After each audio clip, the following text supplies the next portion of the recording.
Hope you all are safe and healthy. This is the digital communication lecture on remaining syllabus topic bandpass modulation technique. In this topic, we will understand digital modulation technique. So let's start with the modulation. What is modulation? Modulation is a process by which some characteristic of a carrier wave is varied in accordance with the modulating or message signal. So in modulation, we have high frequency carrier wave and we change frequency, amplitude or phase of the carrier signal according to the modulating signal. If amplitude of carrier signal varied, it is called as amplitude modulation. Frequency varied, called as a frequency modulation, and if phase varied, called as a phase modulation. In analog communication subject, we already studied analog modulation. So it's time to understand the digital modulation. So what is digital modulation?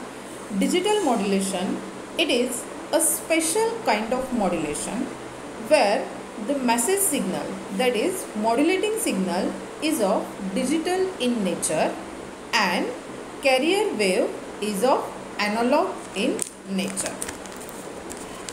So the difference between the analog signal and digital modulation is based on message signal. In analog modulation, the message signal is analog in nature, and in digital modulation, the message signal is digital in nature.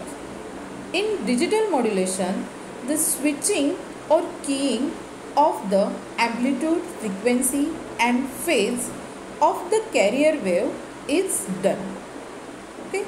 So, in digital modulation, there are three types of modulation techniques. One is amplitude shift keying, that is ASK.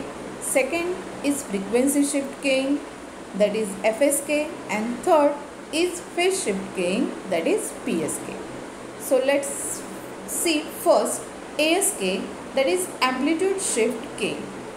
So basics of ASK is, it is digital to analog conversion technique.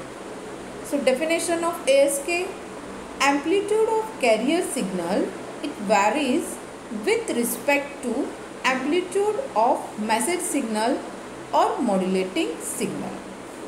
So modulation of ASK or ASK modulator. The figure 1, it shows the block diagram of modulation of ASK or ASK modulator. In this, the digital signal, that is for example 0 1 0 1 0 1 1 0 1 in digital in nature, and carrier signal, which is analog in nature, is multiplied. So this ASK modulator block diagram, it comprises of the carrier signal generator, the binary sequence from the message signal and the band limited filter. Okay. So the carrier signal, it sends a continuous frequency carrier. The binary sequence from the message signal makes the unipolar input to be either high or low, means 1 or 0. The high signal closes the switch, allowing a carrier wave. Hence, the output will be the same as the carrier signal at high input. When there is low input, the switch opens, allowing no voltage to appear. Hence, the output will be low. The band limiting filter, it shapes the pulse depending upon the amplitude and phase characteristic of the band limiting filter or the pulse shaping filter. So figure 2, it shows the waveform of ASK. That is, if your input or carrier signal is 1, it is high, then it gives the high output. If means switch is closed, it appears input as output. If input is low, that is 0, then switch is open, and the output is low. This is the waveform of amplitude shift gain, means it satisfies the definition of ASK. That is, amplitude of the carrier signal, it varies with respect to the amplitude of the message signal.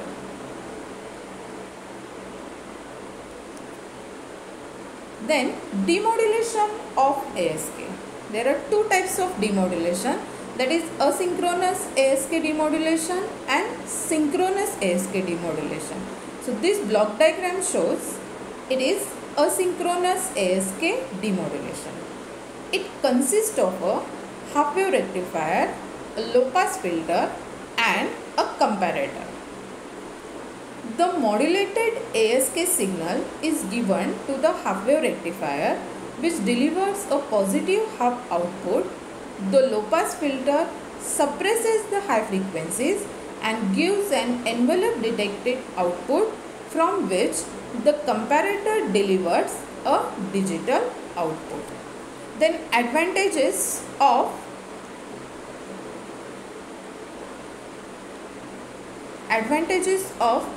ASK is high efficiency, second is low noise interference, then disadvantage is high bandwidth, high power consumption, it is not suitable for wireless communication, and application, it is used in satellite